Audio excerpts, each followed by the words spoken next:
سلامونه او احترامات. د کمپیوټر د زده کړې د کورس د وینډوز 10 درېیمې ویډیو ته ښه خلاص درته وایم. کله چې موږ تاسو راسه کلیک ووهو نو موږ تاسو یو منو خلاصېږي چې په دې منو کې موږ تاسو پر ویو سورټ بای ریفرش تر نیو پورې موږ تاسو درسونه ویلي وه. نننۍ ویډیو ډسپلی سیټینګ او پرسونلایز وایي. ډسپلی سیټینګ به په راتلونکي درسونو کې په کنټرول پینل کې په تفصیلي ډول وایي ځکه چې هلته مکمل برخه لري. راځو پرسونلایز ته. کله چې موږ تاسو په پرسونلایز باندې کلیک ووهو موږ تاسو ته یو صفحه راخلاصېږي چې په دې صفحې کې په چپه طرف کې بیکګراوند دی، کلر دی، لاک سکرین دی، دیم سټارټ او ټاسک بار. یعنی په دې کې هر آپشن ته مثلا غواړو بیکګراوند ته تغییر ورکړو، کولی شو مثلا کلر ته تغییر ورکړو، لاک سکرین ته د دې پرسوناج په واسطه باندې کولی شو چې تغییر ورکړو. راځم لومړی بیکګراوند. بیکګراوند څه ته وایي؟ بیکګراوند دغه د شا تصویر ته وایي. په د ډیسکټاپ چې موږ تاسو څه وینو دې ته چې شو وایي بیکګراوند وایي. بیکګراوند که راځم مثلا زه ورته وایم چې لومړی چې دی پکچرز دی.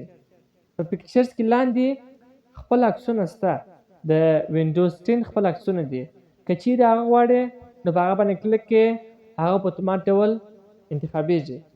که وایي چې نه زه په حافظه کې یا په کمپیوټر کې نور تصویرونه لرم د هغو څخه یو انتخابوم. په براوز باندې کلیک ووهو بیا راځو په هر فولډر کې چې موږ تاسو هغه کوم عکس پروت وي هغه راخلاصوو. مثلا زما د خوښ عکس په ډیسکټاپ کې په نیو فولډر کې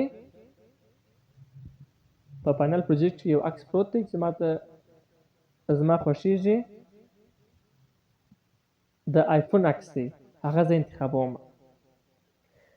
راځو لاندې کله چې دا انتخاب سو بیا تاسو اختیار درکړي په لاندې برخه کې چوز ا فیټ. مثلا ته غواړې چې دغه تصویر دی د کمپیوټر پر کوم ځای باندې راسي، مثلا پر سنټر باندې راسي، شاوخوا راسي، ټول سکرین ونیسي، یوازې مثلا په بره باندې سي، هر کوم چې تاسو خوښه یي یا مثلا برخه سي تاسو هغه انتخابوي ورته. او که چیرې تاسو وایاست چې نه زه کمپیوټر ته کوم عکس نه ورکوم زه فقط یو رنګ انتخابوم، راځئ په پکچر باندې کلیک ووهو.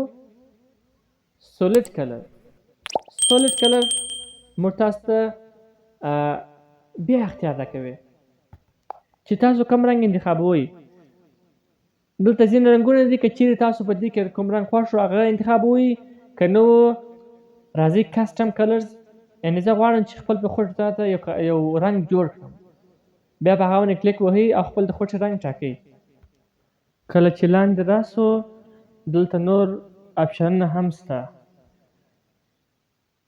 لومړی سټارټ ټاسک بار اینډ اکشن سنټر.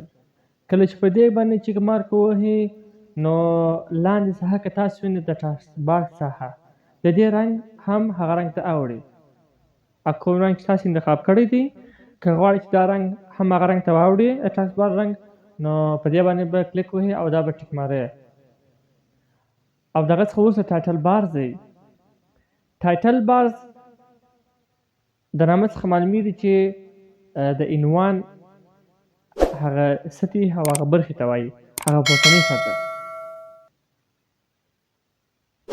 نو که چیرته په دې باندې هم ټیک مارک ولګوئ نو دغه رنګ به هم ټاسک بار ته ورکول شي، نو دغه رنګ به هم ټایټل بار ته ورکول شي. او په پای کې یو دوه آپشن نور هم شته. که چیرې تاسو غواړئ چې دغه صفحه دې روښانه وي، سپین رنګ دې ولري، لومړی انتخابوئ. او که غواړئ چې یا دغه صفحه دې تور رنګ ته واوړي نو بیا ډارک انتخابوئ. د نن لپاره همدومره بس دي. راتلونکي درس کې به د خیر سره لاک سکرین، دیمز او نور برخې او آپشنونه ووایو انشاءالله.